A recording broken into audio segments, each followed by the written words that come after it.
ইসরায়েলে সামরিক পণ্য সরবরাহ বন্ধে আন্তর্জাতিক আইনের প্রতি শ্রদ্ধাশীল আইনজীবী দল ফ্রান্সের প্রশাসনিক বিচারকের কাছে আবেদন করেন।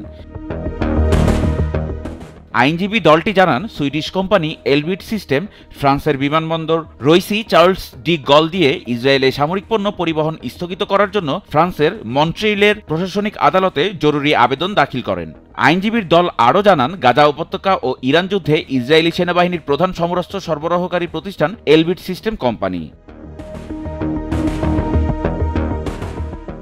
জুরডি ফরাসি কর্তৃপক্ষকে সতর্ক করে বলেন, এই কোম্পানি আন্তর্জাতিক অপরাধের সাথে জড়িত রয়েছে, যা ফরাসি জনগণের মূল্যবোধের সাথে অসঙ্গতিপূর্ণ।